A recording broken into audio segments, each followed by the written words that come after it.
चलिए चलिए बच्चों, आज हम क्वाड्रेटिक इक्वेशन का एक और क्वेश्चन लेके आए हैं। Again very very high level question and very important for your examination point of view.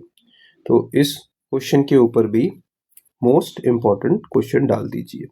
Question की स्टेटमेंट क्या कहती है, जरा उस चीज को पहले ध्यान से पढ़ते हैं। कहता है रुपीज जो 6500 है were divided equally among a certain number of persons, है ना। कहता है जो हमने 6500 था वो कुछ बंदों में इक्वली डिवाइड करना है। आगे had there been 15 more person, मतलब अगर वहां पे 15 बंदे एक्स्ट्रा हो जाते, ईच वुड हैव गॉट, मतलब हर एक बंदे को 30 रुपीज क्या मिलते, लेस मिलते। Now find the original number of persons. हमने क्या फाइंड आउट करना है कि जो पर्सन्स हैं वो हमारे पास कितने थे, है ना। तो क्वेश्चन क्या कह रहा है कि भाई 6500 रुपीज हमने कुछ बंदों में डिवाइड करने इक्वली, और हर एक बंदे को 15% हैड देयर बीन 15% ज्यादा होते तो हर एक बंदे को शेयर जो है वो 30 रुपए क्या मिलता, कम, है ना। तो क्वेश्चन में हम ये अज्यूम कर लेते हैं, let number of persons equal to x, है ना, नंबर ऑफ पर्सन एक्स मिल लेते हैं। Then share of each person, मतलब हर बंदे का कितना शेयर बनता है, वुड बी 6500 डिवाइडेड बाय कितना हो गया, एक्स। आप पूछोगे सर कैसे, क्योंकि जो टोटल अमाउंट हमने डिस्ट्रीब्यूट करना है, टोटल जो अमाउंट हमने क्या करना है, डिस्ट्रीब्यूट करना है, वो हमने करना है कितना, 6500 ना। अब वो बनेगा कैसे, that is equal to number of persons multiply by share of each person. अगर मैं हर एक पर्सन के शेयर को नंबर ऑफ पर्सन से क्या कर दूं, मल्टीप्लाई कर दूं, तो that would be equal to total amount. तो अब हमने नंबर ऑफ पर्सन्स को अपने दिमाग में हमने क्या लेट करा था सर, हमने सर लेट करा था एक्स। तो जब एक्स इसके नीचे चला गया तो हमारे पास क्वेश्चन में क्या आया, शेयर ऑफ ईच पर्सन आ गया। क्या आ गया हमारे पास sir, share of each person. तो हमने लेट करा नंबर ऑफ पर्सन्स क्या है, एक्स हैं, तो उससे हमारा शेयर ऑफ ईच पर्सन जो होगा वो क्या होगा, जो टोटल अमाउंट था उसको हमने एक्स से डिवाइड कर दिया, ठीक है। अब क्वेश्चन में कहता है had there been 15 more person, मतलब 15 पर्सन और आ जाते, had there been 15 more person.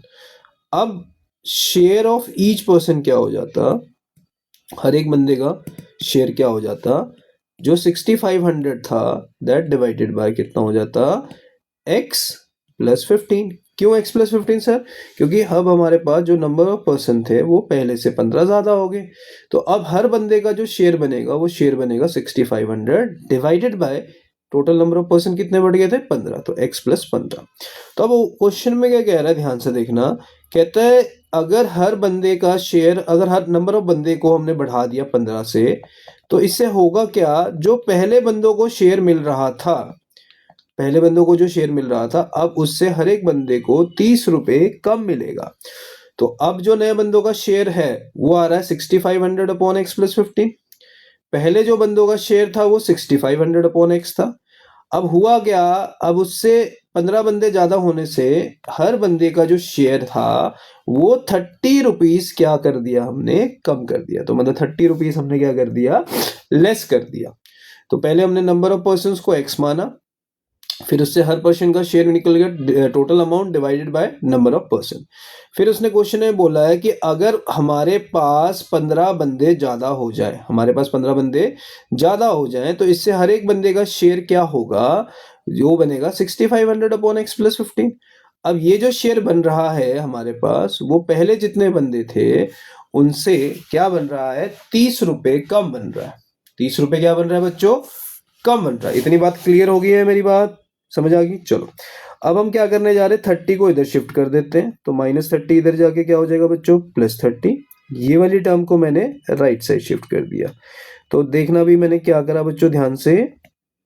हमने इस क्वेश्चन को सॉल्व करने के लिए जो 6500 अपॉन क्या था, x था, वो मैंने ऐसे रहने दिया, 30 को मैं इस तरफ ले गया और इस वाली टर्म को मैं राइट साइड शिफ्ट कर गया, तो ये इसके साथ चला जाएगा। इतनी बात क्लियर है मेरी? बोलो भाई यस है सबका। तो हमने यहाँ पे स्टेप में क्या कर दिया बच्चों, शिफ्टिंग कर दी। क्या कर दी, याद करो, शिफ्टिंग। शिफ्टिंग समझ आ गई? तो 6500 डिवाइडेड बाय नीचे क्या था, x प्लस 15। 6500 डिवाइडेड बाय क्या था बच्चों, x plus 15। 6500 divided by x plus 15 और ये ब्रैकेट में आएगा। यहाँ तो बात क्लियर होगी। अब हमें पता है कि भी इस केस में हम इसका क्या लेंगे बच्चों, एलसीएम। क्या लेंगे बच्चों, एलसीएम। तो एलसीएम में एक x आएगा और एक आएगा x प्लस 15। एक एलसीएम x आएगा और एक आएगा x प्लस 15। तो जो 6500 है वो हमारे पास मल्टीप्लाई हो जाएगा x प्लस 15 के साथ, और जो ये 6500 है वो हमारा मल्टीप्लाई हो जाएगा x के साथ। तो 6500 को हमने x प्लस 15 के साथ मल्टीप्लाई कर दिया और जो ये 6500 था उसको हमने x से मल्टीप्लाई कर दिया। इतनी बात क्लियर है? चलिए, तो ये बन गया बच्चों 6500x प्लस 0 0 15 5 जा 75, 15 6 जा 90, 90 and this 7, 97 minus 6500x and this whole value is divided by x square plus 15x, है ना। ये वाली टर्म और ये वाली टर्म क्या हो जाएगी, कैंसल।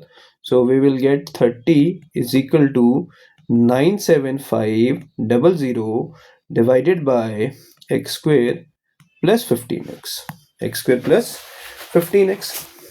अब ये एक जीरो से एक जीरो क्या हो जाएगी, कैंसिल। ये 3 से ये 3 कैंसिल कर दो, 3 3 जा कट जाएगा 9, 3 2 जा 6, 3 3 जा 9, 3 2 जा 6, 3 5 जा is equal to 0। Now cross multiply कर दीजिए, x square plus 15x is equal to 3250। तो ये बन गया x square plus 15x minus 3250 is equal to 0। इतनी बात क्लियर है? यहाँ तक समझ आ गया अच्छी तरह? तो हमने क्या करा, ये समझ आ गया। सबसे पहले हमने 30 को इधर शिफ्ट कर दिया लेफ्ट साइड और ये वाली टर्म को राइट साइड शिफ्ट कर दिया, फिर उसके बाद हमने इसका क्या ले लिया, एलसीएम ले लिया। इतनी बात समझ आ गई? ठीक है, अब हम इसके क्या बनाएंगे, फैक्टर्स। क्या बनाएंगे बच्चों, इसके फैक्टर्स। फैक्टर्स मतलब splitting the middle term method. तो अब 3250 के अगर हम स्प्लिटिंग करें बच्चों तो ये 2 से चला जाएगा, 16 32 से चला, 2 2 जा 2 5 जा, बिल्कुल ठीक है। अब ये चला जाएगा 5 से, 5 से अगर हम इसको करें तो ये 5 3 जा 15 रह गया, 5 2 जा 10 रह गया, 5 5 जा, फिर ये 5 से चला गया, 5 6 जा 30 एंड 5 5 जा। तो अगर मैं इन तीनों का प्रोडक्ट करूं तो कितना बनता है, 50 और इसका 65। तो इसका मतलब एक जो हमारा फैक्टर बनेगा वो 65x बनेगा और जो दूसरा फैक्टर बनेगा वो माइनस 15x बनेगा। इज इक्वल टू क्या चल रहा है, 0। अब अगर हम इसमें पेयरिंग करें तो इस पेयरिंग में जो पहली दो टर्म्स आएंगी उसमें से x कॉमन आ जाएगा और जो दूसरी टर्म आएगी उसमें से -50 कॉमन आ जाएगा। तो इज इक्वल टू क्या रह गया, 0। तो एक फैक्टर जो बनेगा वो बनेगा x प्लस 15 फिर 65 सॉरी, और एक फैक्टर बनेगा x minus 15 is equal to क्या बन गया, 0। तो अब यहां से एक हम जो लाइन लिखेंगे वो लाइन क्या लिखेंगे, either first factor is equal to 0 और second factor is equal to 0। तो which implies x is equal to -65 और x इज इक्वल टू 50। तो x जो है वो -65 हम रिजेक्ट कर देंगे। और -65 को रिजेक्ट क्यों कर रहे हैं, क्योंकि जो पर्सन्स हैं वो कभी भी क्या नहीं हो सकते, cannot be negative, cannot be negative. So therefore जो x है that should be equal to क्या होना चाहिए, 50। तो यानी हमारे पास जो ओरिजिनल नंबर ऑफ पर्सन्स थे वो हमारे पास कितने थे बच्चों, 50 थे। तो अगर हम इस 50 में से 15 बंदे कम कर देंगे, सॉरी 15 बंदे बढ़ा देंगे, मतलब 50 में 15 ऐड करेंगे तो 65 बन जाएंगे। तो जैसे पहले अगर हम 6500 को 50 से डिवाइड कर रहे थे तो यानी हर बंदे को हर बंदे को 130 रुपीस मिल रहे थे, बट हुआ क्या, अब हमने क्या करे, बंदे बढ़ा दिए 15, मतलब 65 हो गए। तो अब जो शेयर बनेगा वो कितना बनेगा, 100 हर एक का। तो जो कि पहले जितने बंदे थे उनसे 30 रुपए क्या हो गया, कम हो गया। और यही हमें क्वेश्चन में कंडीशन दी थी। Clear, note it down.